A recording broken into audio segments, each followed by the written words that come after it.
first of all, focus on it, right? I mean, I think like you basically get what you spend your time doing, right? I mean, I want the company to build 3 products this year. I mean, we're going to work on a few others because people are interested in them, but those are the 3 things that I'm spending my product time on, right? You get what you put into it. If you spend a third of your time trying to make the people around you better through getting better people, mentoring, getting them to be better, getting the best people in your organization who you know into more impactful roles, then I think over time that just accrues and you get a better organization. We've had this tradition for, I don't know, probably 7 or 8 years at the company, where every week we have a Q&A where our employees can come and ask me any question that they want about what's going on and what the direction of the company is, or questions or things that they read about in the press, or that their friends who use the product, what they're asking them. And it's been this really important tradition for us, both because we really believe in openness and communication, and that's kind of what Facebook is all about. But it's also really important for me and for running the company to be able to get feedback, right? And to be able to learn what's on people's minds, what our employees and folks who are part of our team are thinking about, and just kind of a lot of the time there are good questions that people ask that change the way that we think about what we're building and what we're here to do in the world. And that often make us go think and reevaluate how we should be approaching different problems. So many things go wrong when you're starting a company, and often I think people ask, what mistakes should you avoid making? And my answer to that question is don't even bother trying to avoid mistakes, because you're going to make tons of mistakes, right? And the important thing is actually learning quickly from whatever mistakes you make and not giving up. Right, and I mean, there are things every single year of Facebook's existence that could have killed us or made it so that it just seemed like moving forward and making a lot of progress just seemed intractable, but you just kind of bounce back and you learn, and nothing is impossible. You just have to kind of keep running through the walls. I don't hire people who I wouldn't work for myself. I think that's a really good heuristic, because everyone knows this, like, there's this saying like, A players hire A players and B players hire C players, which is like good people hire good people. Yeah. And I don't think that that's that informative, right? Because I mean, what are you going to say, like, to someone in your organization? Hire better B people. Player, you don't get to hire people. Like, I mean, no. I mean, and I think a lot of the time the problem is you don't actually know. I mean, sometimes you're like trying to figure out how good someone is. If you didn't think they were good, you wouldn't have hired them. But the heuristic of only hiring people who you would work for tends to be pretty good, I think, because then it's like that right? It's like, I would not work for this person. Then okay, I'm not going to like stretch just because I need to fill a role today. When you're starting something, it's just kind of hard. You need to be pretty headstrong about it, right? And there are going to be all these challenges that come up, and I think the main thing that you need to do is just not give up, right? And kind of know what you want to do. And the best entrepreneurs who I've met don't really start companies because their goal is to build a company. They do it because they want to make a change in the world and help people. And I think if you kind of stay true to that, and if you just focus on kind of powering through no matter what the challenges are that will inevitably come up in your path, then you'll find that there are lots of tools that are available and a lot of people who will help you build what you're building. One definition that I have for a good team is a group of people that makes better decisions as a whole than would individually make as a sum of the parts. And I think most smart people like learning, right? And I mean, that's like one of the thrills of starting a company, right? Is you're just, the learning curve can be so steep. And if you can set up a team dynamic where you're constantly learning from the people around you, then I mean, what's better, right? It's like, these are the people I wake up every morning and I want to go learn from and work from. Is that one of your heuristics for hiring people too, to like hire people that you learn from? Yeah, and when building a team, you want to think about the dynamics, so that way you can maintain this property that the team makes better decisions as a group than any individual would. I always kind of I get a little upset whenever any media attention focuses on me personally and me leading Facebook, much less a movie. It's been kind of a bad year, hasn't it? It turned out okay. Time, Academy. It turned out good. The time thing was awesome.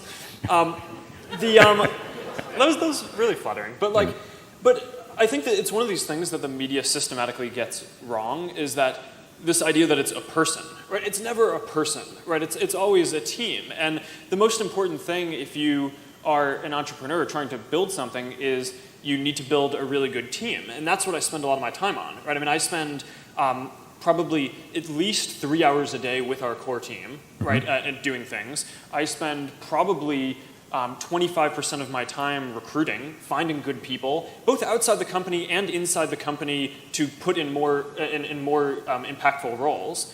So there's this inherent conflict in the system, though, which is, are we trying to optimize newsfeed to give each person, all of you guys, the best experience when you're reading?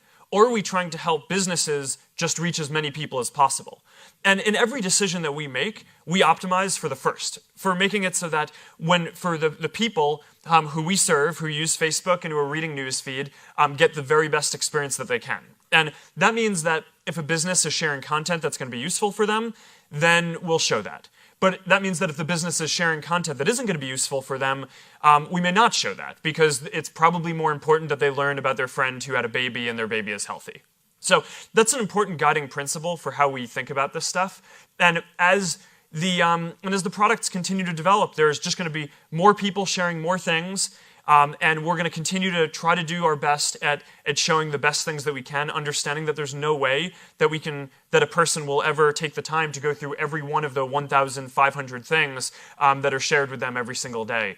But that's kind of how I think about organic reach. And there are a lot of pages that are doing quite successfully, and their organic reach is growing quite a bit because they're delivering content to people that they really want. So if you're a business owner and you're thinking about how to use your free page on Facebook, I would just focus on trying to publish really good content that's going to be compelling to your customers and the people who are following you.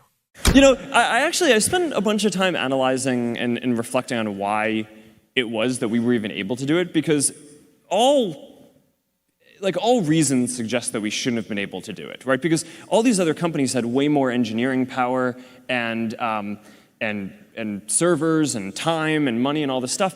And I actually think that this is a pretty instructive thing for anything that you want to go do, because this is the same property is going to be true for anything that you guys start, is that someone else is going to have more resources and be able to do it. The reason why I think we actually ended up being the ones doing it is because we just cared way more about it than everyone else, right? So there were always projects at some of these other companies that were these hobbies, but we always thought that it was this really important thing and really just felt in our gut and our heart that we wanted to do it. And early on, there were always these skeptics saying that, oh, this can't be a business. We didn't actually care that much about it being a business early on. But a lot of the reason why bigger companies didn't invest in it was because it wasn't clear that there was a model that would work for it. It seemed like a bad idea. Yeah, and I actually think that that's true for a lot of the best ideas, where it is that it's not that someone else can't do it, they actually can, and the odds are stacked against you, but I think often that belief in the fact that you just care so much about what you're doing is the only thing that kind of drives you to do it. And, to be honest, that kind of drives me to this day. I mean, one of the big emphasis points for the company right now is internet.org. And, for a while we had this rallying cry of, can we connect 1 billion people? And when we started talking about that, we thought that was crazy, right? It was way bigger than any service in the world that had been built, and it was 10 digits long, right? It's like it felt crazy. We'd never get to that.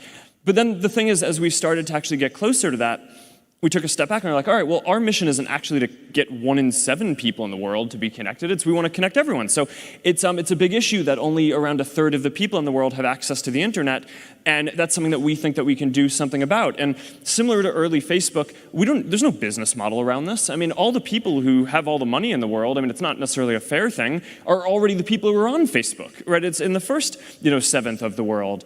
But we just believe really strongly. It's like, this is what we are here to do. This is what our company cares about. I care about it. The team cares about it. Our culture cares about it. So we're just going to keep pushing on it. And I actually think a lot of the reason why great stuff gets built is because it's kind of irrational at the time. But so it kind of selects for the people who care the most about it doing it.